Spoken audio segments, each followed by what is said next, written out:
ৰঙাপাৰা বিধানসভা সমষ্টিৰ গাতে লাগি থকা ঢেকিয়াজুলি বিধানসভা সমষ্টিত এটা বিধ্বস্ত পথে জলাকলা খুৱাইছে ৰাইজক। অতি গুৰুত্বপূৰ্ণ পথছোৱা এজাক বৰষুণতে বোকাময় হৈ পৰে। পথটিৰে ৰাইজ তথা বিদ্যালয়ৰ ছাত্ৰ-ছাত্ৰীসকলে যাতায়াতৰ ক্ষেত্ৰত ভুগিবলগীয়া হৈছে চৰম দুৰ্ভোগ। ৰঙাপাৰা চহৰৰ পৰা টেঙাবিল হৈ বৰবিল গাঁৱলৈ যোৱা পথছোৱা বৰ্তমানৰ সময়ত অতি বিধ্বস্ত হৈ পৰিছে। পথছোৱাৰ মাজত সৃষ্টি হৈছে পুখুৰী সদৃশ একোটা গাঁত। পথছোৱাৰ বাবে গাঁওখনলৈ নাহে বিনামূলীয়া এম্বুলেন্স সেৱাৰ গাড়ী। ৰাইজে চাইকেল মটৰচাইকেল চলাই যোৱাটো দূৰৈৰ কথা, খোজকাঢ়ি অহা যোৱা কৰাটো অসম্ভৱ হৈ পৰিছে। পথছোৱাত দুৰ্ঘটনা হোৱাৰ আশংকাত ভুগি একাংশ মহিলাই স্কুটি ঠেলি পাৰ কৰিবলগীয়া পৰিৱেশৰ সূচনা হৈছে। এই দৃশ্য চাওক, কেনেদৰে নৰক যন্ত্ৰণা ভুগি ৰাইজে কৰিবলগীয়া হৈছে অহা যোৱা। ইফালে সংকটজনক ৰোগী আৰু গৰ্ভৱতী মহিলাক ৰঙাপাৰালৈ নিয়াৰ ক্ষেত্ৰতো যথেষ্ট অসুবিধাৰ সন্মুখীন হ'বলগীয়া হৈছে ৰাইজ। সেয়েহে পথছোৱা নিৰ্মাণৰ ব্যৱস্থা কৰি ৰাইজক যাতায়াতৰ ক্ষেত্ৰত উপকৃত কৰিবলৈ অসম চৰকাৰৰ মন্ত্ৰী তথা ঢেকিয়াজুলি বিধানসভা সমষ্টিৰ বিধায়ক অশোক সিংহালক দাবী জনাইছে।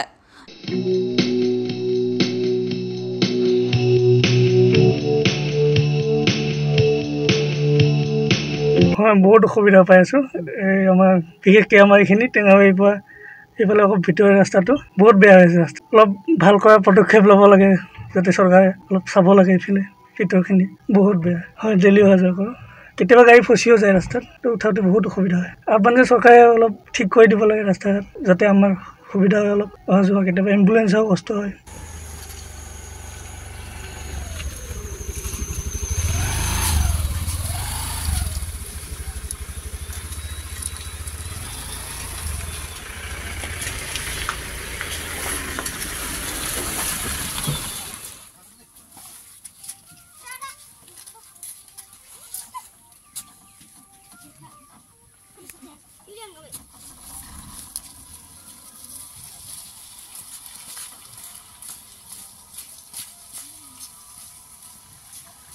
এই ৰাস্তা অৱস্থা এই দেখিছে, কেনেকুৱা ৰাস্তাই বেয়া। এতিয়া আৰু ঠেলি ঠেলি আহিব লগা হৈছে। এয়া ভৰি খোজ কাঢ়িব নোৱাৰে।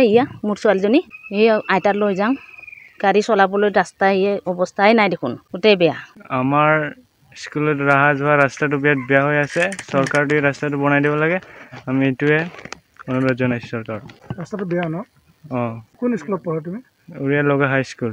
এইখন ৰাস্তাত বৰবিললৈকে প্ৰায় গাঁও বহুত দুখীয়া অৱস্থাত, মানে টাউন ৰঙাপাৰাত ডেলিভাৰী ল'বলৈ অসুবিধা হৈ আছে। আমাৰ এম্বুলেঞ্চ আহিব নোখোজে, সেইকাৰণে মানুহবিলাক বহুত অসুবিধাত পৰি আছে। আমাৰ নাচকেইটাও গাড়ীবিলাক নাহাৰ কাৰণত সেইকাৰণে আহিবই নোখোজে। সেইকাৰণে ৰাস্তাবিলাক বনাই দিলে ভাল লাগিব। আমি আমাৰ অচিচেল দ্বাৰা অলপ বনাই দিলে আপোনাক বহুত ধন্যবাদ লাগি যাম। আমাৰ এই টেঙাবিল গাঁৱত আগত ভাতৰ ৰাস্তা বনাইছিলে, কিন্তু সেইটো গোটাইখিনি বেয়া হৈ গ'ল। গতিকে আমাৰ অশোক সিংহাল ছাৰে ৰাস্তাখন বনাই দিলে ভাল হ'ব।